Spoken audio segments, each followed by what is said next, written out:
In Camberwell, a card is selected, signed and examined. The magician then tears a corner straight off that card and vanishes it as clean as possible.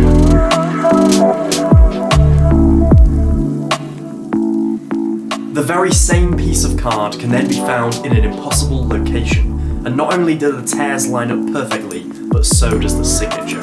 Everything can be examined. But that's not all, because in this video I'm going to be teaching you 5 tricks, including card through glass. A card is selected, signed and examined, and the magician tears a corner off that card and pushes it straight through a solid glass table. Once again, everything ends examinable. This is Camberwell.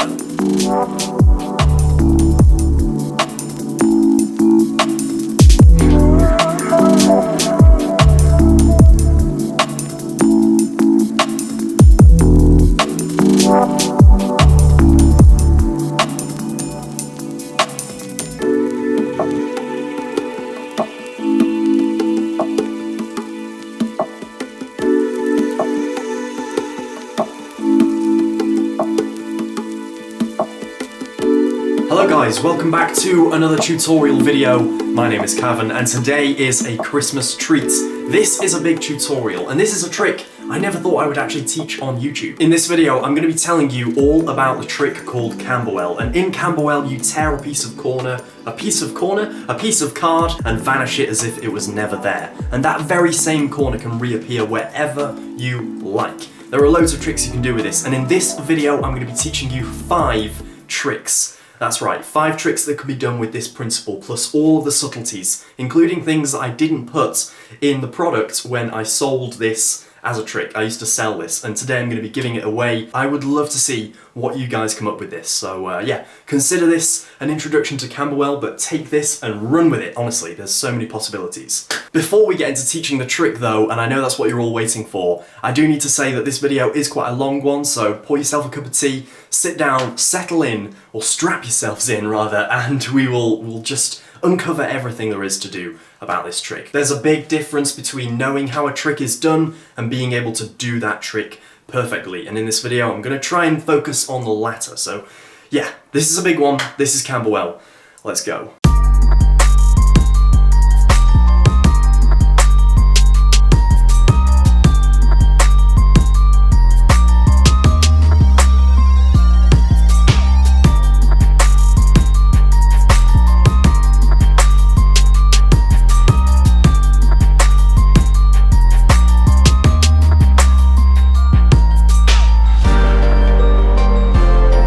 You're going to need a deck of cards, obviously, and this is a 1-card trick.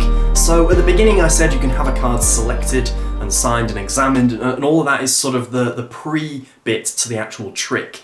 If you want to perform this in a really sharp, quick, visual way for Instagram or for YouTube or any sort of video social media, then you can just do it with 1 single card. And that's what I did in the intro. I think it works fine with 1 card, and oh, that's my card. And you don't need to go through the whole rigmarole of having a card selected and signed. I think in performance that does add a certain level of realism, a certain level of intrigue as well, sort of like what's going to happen to this card. I like that moment, I think it builds suspense, but it's not necessary to the trick. So having it selected and so on, it doesn't matter what the card is, but I think it helps the audience to sort of build them up in a few stages. If you go right into this, there might be a bit soon, so that's all I'm saying. But presentation-wise, there's so many opportunities here, and it can be done in so many different ways. It can't be done fully surrounded though, as with Angle Z and PTP. It can't be done fully surrounded. It's better to have your audience in front of you. At the side, maybe that's okay, but maybe having a bit of audience management, just keeping them in front of you, might be a good idea. A couple of tricks I need to credit are Angle Z and PTP by Daniel Madison and Jay Sankey respectively, and respectfully, and these are tricks that I really, really like because they are this effect. They are the torn corner effect and having it in an impossible location with a different method, and that method has a lot of upsides. Obviously, they're both great tricks and great methods, but there are downsides. you can't do this, for instance. You can't show a card like this and have it fully visible. And I think that is a big downside, because it's possible, although it's unlikely, it's possible for the audience to reverse engineer how it's done. I'm not going to go into any more detail about those tricks. This is about Camberwell. So the sort of not improvements, because that sounds like I'm sort of having a go at them. The developments on this trick, the differences, are that you can show a card like this, you can have it examined. The creation of this trick of Camberwell came about when I looked at those other tricks and wanted to make a little bit of a difference to it, because I wanted to be able to have the card shown and then torn. This is going to be the first card ruined today of many, many cards. Torn, and actually being able to see it being torn and then disappear this corner. Now, sure, a small object like this, there are ways of disappearing it. If you treat this like a coin, in coin magic there are many ways to make this disappear. You can, for instance, just do a little French drop thing. It wouldn't be that effective, because what I wanted was that moment of tearing it away and disappearing it right here at the fingertips. So how is that achieved? We need to think first of all about the audience's perception of the trick, their viewing of the trick, and most importantly, their assumptions. With magic, what you do is you play with people's assumptions. You play with what they assume about what is happening, and often that is wrong. And it's where they're wrong that the method can start to slip in. So for instance, with an invisible deck, just a random trick I've just thought of, the assumption is that the deck is normal and that they're seeing a full deck. And obviously that assumption is wrong, and that's how the method comes into play. So in this trick, the assumption is, when they look at this card, they think that it's an untampered card. And when you do a tear, they need to be wrong at this moment. You need to be one step ahead. And so this is where the method comes in. You're going to have a tear already done in the card. This is already going to exist in the card, and you're going to cover it with your finger when you show it like this. There's a great way of displaying it to get into this. There's a way of getting this tear into the card mid-performance. Again, all of that's to come. But when you show a card like this, they think that it's solid. So that when you tear it, when I'm doing a tear like so, at this point they think you're halfway through the tear. And you're not. You're almost done, because if I expose everything here, if I let go, we only have a little bit to tear. It's still attached, just a little bit. So all I need to do is just finish that tear and I'm done.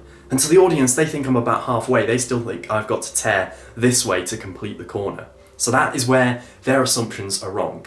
And sure, some people are already going to stop watching because they found out how it's done. And there's a lot that goes into this. So we are done with the tear now, pretty much. And what happens at this point is I'm going to show this corner, like so, just by sort of revealing with my fingers, just by pulling them back. If you're tearing like this, that is a bit closed, it's a bit sort of tight, and you're not really showing you're not really showing the audience what you're doing. That's really important. You need to show them at this point. So you need to show them so that they understand that you're tearing the card, and then you come back and cover it. And at this point, I'm done, because I folded the corner down. Once again, from the very beginning, we have our tear already in the card, which I call the Camberwell tear. So we have our Camberwell tear done, and we display like so. This looks like a solid card. And then a little display move I like to do is using my middle finger here is going to push up so that now it rotates. So you're showing the other side of the card, and now you're holding it, covering with your middle finger. Your thumb is still here. And then we're going to do that again with the ring finger. We rotate once more, and that tear, again, is just covered by the fingers. And if you want to know how far down to do the tear, my estimate is about 2.5 fingers. I always say about 2.5 fingers. If it's 3 fingers deep, your tear is going to be a bit too low, and you don't want that. So we hold, we display with a little rotation move, and what this rotation move does is gets the index finger to the top edge of the card, and the ring finger to cover the tear, okay? So we are in this position, we rotate, it just looks like we're showing both sides of the card, and it perfectly means that our fingers are now at the top, where we can begin to tear the card. And we get to this point, this is just a normal tear, you're just using both hands and you're just tearing down. We're now almost complete with the tear. So at this point, we now lower our fingers just to show that we're tearing. Maybe you can do a little action like this, a bit more of the tear, just to let the audience feel the trick more. You don't want this to be a purely visual moment. It's really, really important that the audience feel like they're really feeling this tear. You know, that this isn't just a visual moment, that this is an auditory moment, that they're really sensing the depth and the space of this corner being torn off, of this card being damaged. And it's such a powerful moment, I think, to damage a card in performance, because it really creates a memory. It's not something that spectators are used to doing. They're not really used to signing on cards. I'm sure as a magician, when you say, you know, sign this playing card, to us it's normal, but sometimes you get spectators that go, oh, really? You know, it feels like writing in a book. You're not meant to do it. It feels like something so wrong. And so this moment right here, you will get a few people going, oh my God, you're tearing the card, you know, what are you doing? It's a bit of a wrong thing to do. It's like burning a Bible, you know.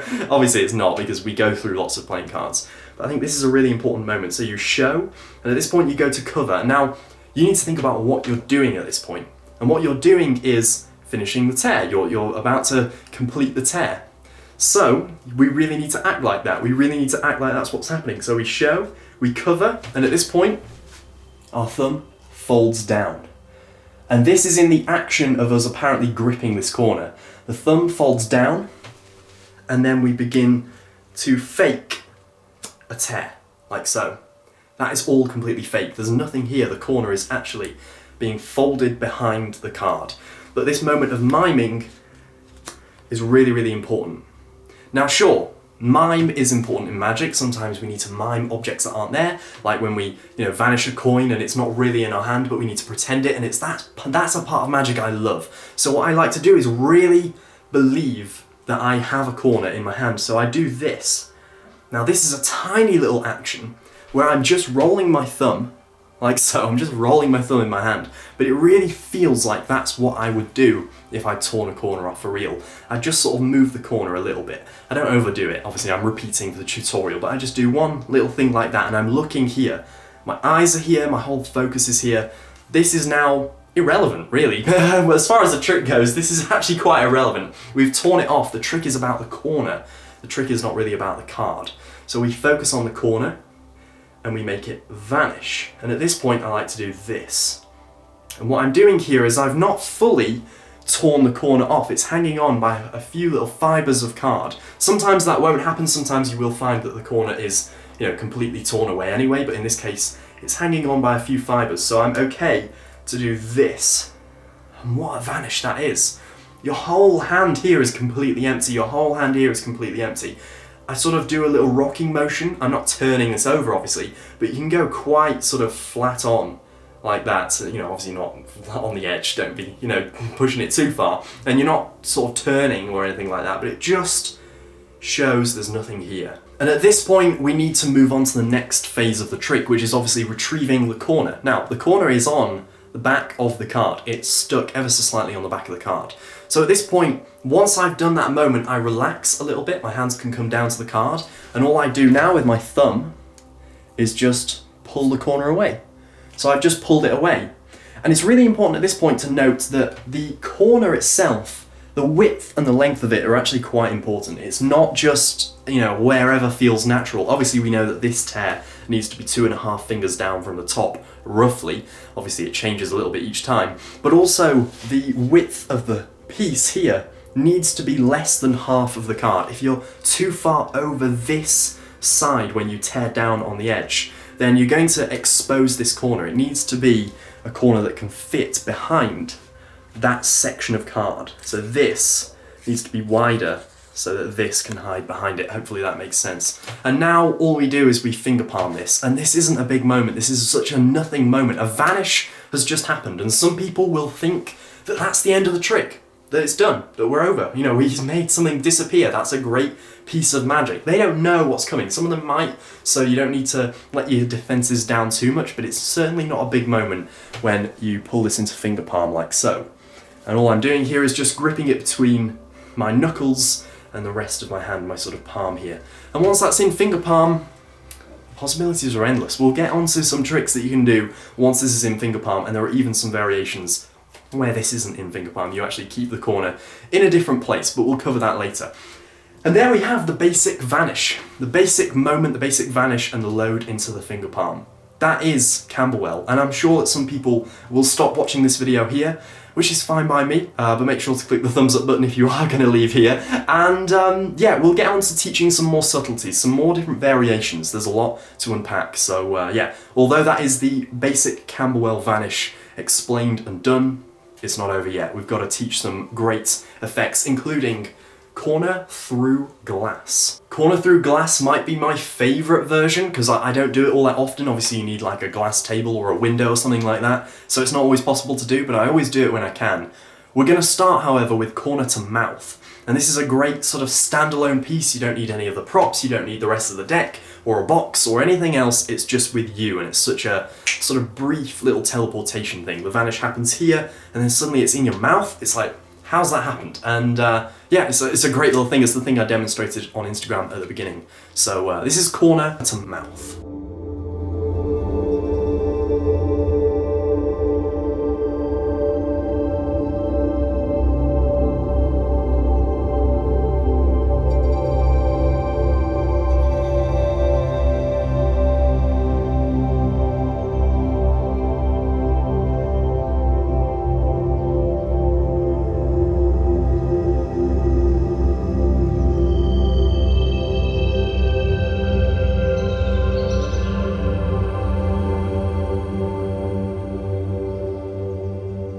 Corner through mouth is a sort of social media trick. So what we're going to do is we've already got the Camberwell tear in the card and we display it with our index finger and thumb. We can do the little rotation move if we want so that our fingers are at the top, and now we come to tear. And at this point what we actually want to do is tear pretty much the whole corner off. Now at this point it's just barely attached. I've gone quite far to the corners meeting so that the tear and the Camberwell tear are almost touching and the corner is almost completely done at this point, which is a great moment because you feel so one step ahead. They think, alright, he's halfway through the corner, it's such a nothing moment, there's not too much heat. The heat really is when you tear the corner fully off and when it vanishes. At this point, when you're halfway through, yeah, no one's too burning you at this point. Obviously they're paying attention, but they're not burning you.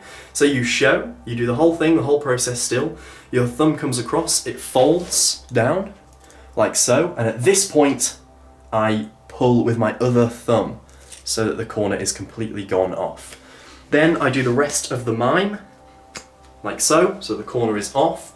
I still demonstrate here, and I focus, and then I almost want this little moment, this little inward process to ever so slightly show externally that in order to make this vanish I need both hands. And so what I'm going to do is put this in my mouth, just briefly, and as I do that something interesting happens. Obviously, you know, if you're sort of thinking here, you're already one step ahead, you know what's going to happen. I'm going to load the piece into my mouth. So as this comes to my mouth, I slide. It's quite difficult to do this and talk about what I'm doing. As I do this, I slide upwards. So I'm just going to do that. My thumb is going to slide up as this comes to my mouth. And what I did then also is I used my tongue just slightly just to pull the piece fully into the mouth. I'm not going to put it in my mouth when I explain what I'm doing though. So just doing that again. Both hands, just gone. Then I pull this out and I rotate it. And I can hand it off to an audience member. And at this point, it's gone.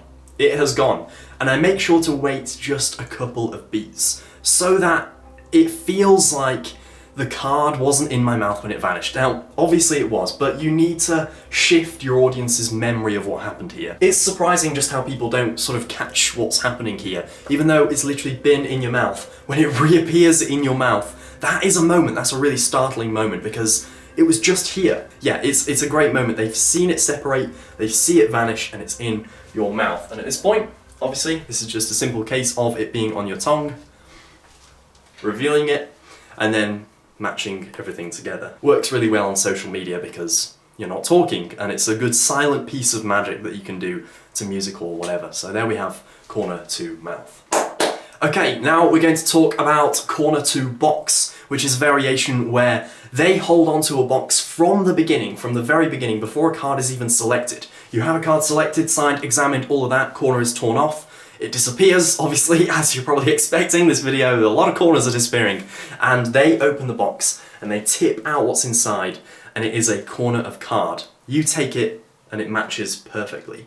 Now that's interesting because it's appearing in a location that they have control over. They literally have their hands around the box from the beginning. Obviously you can switch a box for a wallet or whatever, but I think a box works quite nicely because it's part of the deck, it's not sort of an external object that doesn't make sense, like a wallet sort of doesn't really make sense to use with a deck of cards. A box literally comes with a deck of cards, so why not use it?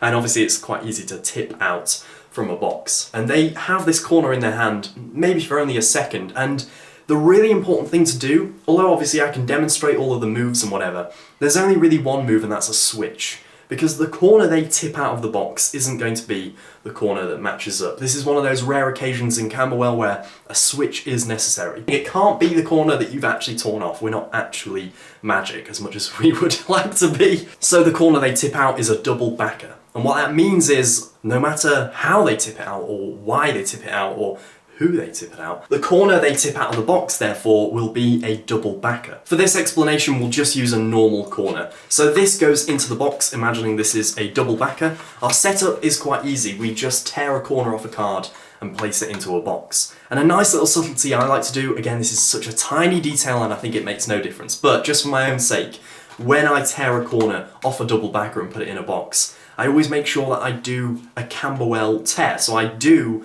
a Camberwell little trick to myself, you know, putting a tear in first, then having the two tears meet, just to make it more realistic, because you never know. And I put that in the spectator's hands, so they hold on to this. I then do the vanish, which I won't do again, we've already covered, and the piece disappears. I then say, very carefully, what I want you to do is open the box. And I make a point of having this become a sort of quiet moment. I've spoken about this on the channel before. I think when you're a magician that talks and talks and talks, and is constantly presenting and entertaining, I think that's really, really good.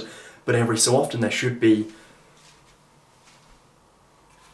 a moment of silence. Just notice how that changed the whole tone of this video. When you suddenly become silent and you focus on something like this, I think it's a really powerful moment. Psychologically, it's like, okay, something's happening here. Something different is happening. And I think having a moment like that, it just changes the atmosphere of a whole performance. And if you are managing to perform this in a room, in a busy room doing a gig, and get a whole table of like 10 people to also be quiet, I think that's really good. Sometimes if you're talking and talking, it slightly gives the audience an excuse to not back away, but just sort of become part of the ride, you know, just along for the journey. Whereas if you have a moment of tension like this, a really good moment of almost drama, then I think the audience really sort of lean into that and they go, okay, right, what's happening here? No, something different is happening and something amazing is about to happen. And so when you say, very carefully, I want you to open the box and tip the corner out, but don't look at it just yet. This is adding to the tension. It's not an excuse. The thing you want to avoid is this feeling like, don't look at it, because I've not done the magic yet, I've not done the switch. You want to really avoid that because that's awful. So in order to make sure they don't look at it, this becomes part of the drama and you say, don't look at it just yet. That means eventually you will look at it, eventually you will see what it is, but just yet we want to build the hype, we want to build the tension. So that is a perfect excuse for them not to turn it over straight away, because they want to be part of the magic, they want to be part of the drama. I've never had anyone turn it over too soon, and even though this is a super risky moment because they're tipping it out into their own hand, yes, that's risky, I'm not going to deny it's risky, but if you play it in the right way, if you play this sort of acting and this rhythm in the right way of having the trick sort of slow, and have a bit of tension, I think it'll work. So they open the box, they tip it out. Obviously in this case it's not a double backer, but imagining it is, it falls out, it's face down. No matter which way they do it, it's face down. And then, you know, they put the box to one side or whatever. You take the corner, and this is all part of the drama. You take the corner and at this point you do a switch. There's so many switches you can do. If I grab a corner, imagining at this point you've finger palmed the corner that actually matches the card. At this point, if you take it and just do this, and line it up perfectly with the card, I mean, that was a switch right there. It's not even a move, it's not really anything. You just take the double backer corner, and at this point you just push it to your fingertips like so. Now yes, the corner goes out of view, and yes, you have to do a switch, which is why it's not people's favourite. You know, some people won't want to perform this because they just want to have the moment of the corner lining up straight away. And yeah, you can do that. The thing is, you can't perform these tricks the same. The reason I'm focusing so much on the drama and the tension in this version is because I think that it genuinely helps the trick. I think if you perform this version of the card to box in the same rhythm and the same style as the others, it won't work, because the switch takes too long. But here, we almost want it to take long. We want this drama to be built up ever so slightly. So yeah, it's a slightly different variation, a slightly riskier variation. It does require a switch, which, yeah, I get it. If you don't want to perform it, I think that's totally fine. I don't perform this as much as the others, but I thought it was worth teaching because it is such a in their hands moment. And later on in the video, I'm going to teach a method where you can have the corner actually disappear into their hand. You put the corner into their hand, you ask them, can you feel it? They can feel it, and then they open their hand and it's gone. I'll teach that later on in the video, which requires something a little bit different, a little bit of an unconventional method. So there we go, that's corner to box. I don't want to explain it too much, there are so many switches you can do. So what if you want to make the corner reappear in an impossible location? This is an interesting principle because if you have this card in finger palm, let's say we're in finger palm, or maybe we're in finger palm in this hand, and we want to make it appear like it's come from somewhere completely impossible, then there's an interesting way you can go about this. You can actually make it appear somewhere where the audience can't initially see it. So, if we take a container of some sort, I'm just looking around, seeing what I've got on hand. I mean, I know it's a bit boring, but I am going to use my wallet. So, we have the card in finger palm, and at this point, maybe it's in this hand. We can open the wallet, and we can do this thing where we reach into the wallet and pull the piece out. I mean, it's so simple. And all I'm doing there is having the card in finger palm and pushing it forward with my thumb, bringing it to the fingertips. This is a really simple age-old magic principle. They don't see that corner in the wallet, but they do see the corner come from the wallet. And so in their heads, they just line it up. It's just, yeah, that corner came from the wallet. There's no question in their head because of this acting. You can even pause for a moment, see it in there, and then reach and have it here. And you can almost stick it out and let them take it out, like so. I think that's brilliant. If they feel it come from the wallet themselves, you know, there's nothing better than that. It's a tactile moment of magic. And again, don't just make the magic visual, make it sensory. If they're touching the piece, if they're feeling things, if they get to line it up themselves with the rest of the card and see the signature, a lot of possibilities there. So we're going to move on very quickly to the next trick, which I have in my notes. Is the piece of card through glass. Finally, let's get into teaching piece of card through glass, one of my absolute favourites. Okay, so I have constructed a glass table, because I don't own a glass table, obviously I'm not that fancy. So this is relatively simple. We do the whole Camberwell thing here, but instead of making it vanish with this corner behind the card, which you can see here, I place it into finger palm as I drop the card down. And the way I do this, if I show you, I have my thumb on the piece here. I roll this forwards and I drop that onto the table. And then we have this piece. This hand is completely innocent. It comes across and then I let go. And I have this moment where it comes straight down through the glass like so. If you want to apply a bit of adhesive, you know, double-sided tape or whatever, to this, to have a moment where it ever so slightly sticks and then drops, I think that would be pretty nice if I say so myself, although I don't do that variation. I think you definitely can. I just like this moment of having it melt through the glass, and it's much better on an actual glass table, but for the purposes of this, we just have a small piece of glass and, you know, makeshift legs for the table. Once you know the principle of Camberwell, things like this just become second nature because you'll be so used to putting a corner into finger palm and, you know, using this in different ways. You can use this as a window. Imagine this was upright. You can, you know, push it through a window, use your other hand and grab it out. What you want to avoid is having it feel like it is just appearing from one hand to another. So you really need to make everything feel, you know, so different, so apart. And I think if you spend time here, if you just sort of tear it off, put it here and then, oh, it's through, you know, straight away, it's a bit soon. They might be able to reverse engineer, you know, maybe the corner wasn't in this hand, you know. So yeah, it's all about acting. It's all about really ensuring that you believe there is a corner there. And if you do, you know, remember, you're making something disappear that isn't there. So if it's there hardly any time and it goes, I think that's, yeah, it's not as effective. You really need to believe that it's there. That's the #1 lesson that I sort of urge you to take away from this video. So there we have piece of card through glass. Trick number 5, oh gosh, I'm very low down.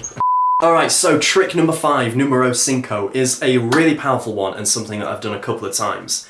But I must warn you, this is a bit of an unconventional method, so if you're the sort of magician that doesn't believe that magic can be done through any means necessary and there are certain rules, I'm not here to talk you out of that mentality. Just in my opinion, I don't think that using actors or using stooges is any more dishonest than using a double lift. In this case, you are going to use a stooge of some sorts, but they're still going to be amazed by the trick, which in my opinion makes it a slightly more moral way of using a stooge. If they're just a plain old actor that's just, you know, going along with it, then obviously they're not really getting the same magical enjoyment out of the trick. They might still enjoy playing along, but they're not, you know, they're not amazed by the trick because they know how it works. So in this case, you are still going to have them amazed by the vanish and the teleportation, but you're going to have them lie in one respect, and that respect is that before the show, you approach your spectator and you say, I'm going to need you to be in on the trick for one little bit. So this is just a secret between us two. I'm going to make a corner of a card disappear at one point. And what I'm going to do is I'm going to put it into your hand. I want you to close your hand around it. And when I say, can you feel the corner? I want you to say yes, even though it will have already vanished. Just to make it amazing for everyone else, I want you to pretend you can already feel it. And then I'm going to have you open your hand and it'll have obviously disappeared, but it will already have vanished. So they're still amazed. They're still amazed by the fact that it's vanished. They're just lying for a few seconds longer by pretending that they can feel it in their hand. Such a powerful moment. Honestly, if you think this is bad, try it because it's so fun. It's really, really good. They're sort of going to be reacting like when they open their hand, they're sort of going to be laughing because they're in on the trick and they're just amazed by the fact that they got away with it. But everyone else is going to think they're just laughing because a piece has disappeared in their hands. There's nothing more amazing than making something disappear in a spectator's hands. And to be able to do that is such a powerful moment. So don't underestimate it. And yeah, obviously a spectator is lying and, you know, oh, it's terrible. But I think it's worth it when you get a memory like that. Let's say worst case scenario, even if the spectator says, no, I can't feel it because they're backing out last minute and they don't want to lie anymore, you know, they're feeling morally bad about lying to their friends. Even if they say, no, I can't feel it, then you can still have the moment of, okay, open your hand.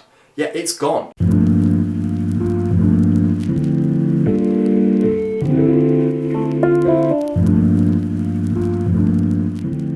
Of course, one of the main things we haven't spoken about yet, and definitely need to, is putting the Camberwell tear into the card mid-performance. Obviously, if you're going to perform this practically and to have the full thing of signed and examined, which I think adds so much to it, you need to know how to put the tear into the card in mid-performance. So, how we do this is really, really simple. First of all, if you're a magician who is performing, you already have your routines and your tricks that Camberwell can be built into. And what you need really in order for the preparation to be done, if you want to just go straight into it, then this is how you would do it. You know, the preparation of putting the tear in is literally as simple as this.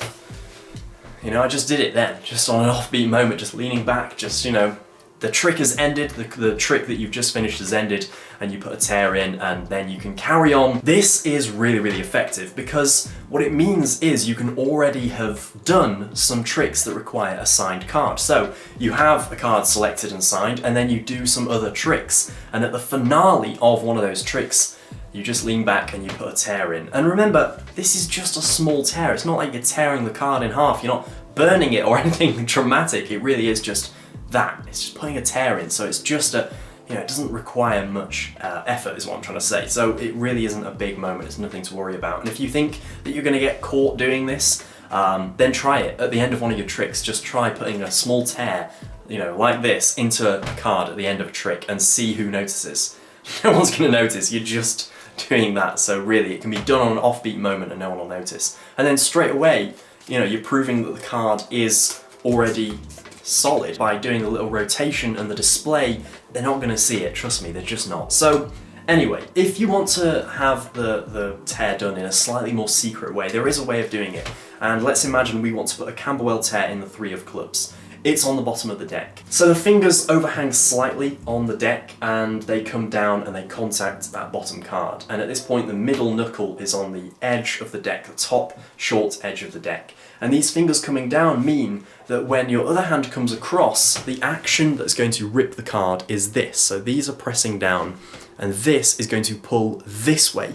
You're going to sort of rip the card with a sideways motion like this. And when that happens under the deck, It's really nothing. If I get another card, it might be an idea to curl your index finger on top of the deck like so, just to add a little bit of bow, so that when these fingers overhang and grip like so, this hand is going to get a break under that bottom card and pull sideways. And what that does is it tears a Camberwell tear into the card, quite simply. And yeah, it requires a bit of pressure. You know, in that case, actually, I didn't curl my index finger on top. I don't think that's entirely necessary.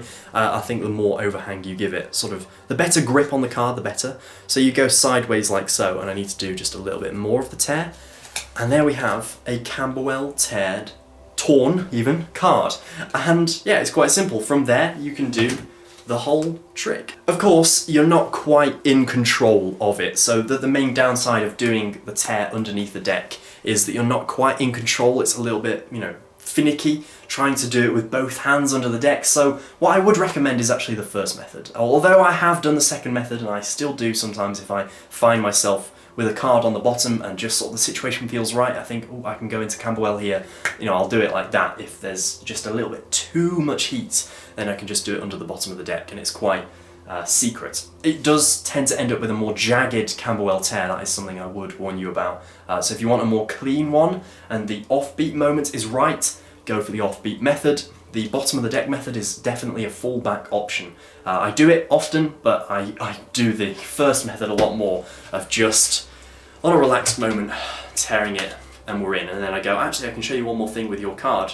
Watch. And then I go straight into it. So it's just a really clean transition. So if you already have your routines, you can build Camberwell right into the end with a current signed card. And also, apologies to Arya, the King of Clubs. I've torn your card, Arya, I'm very sorry.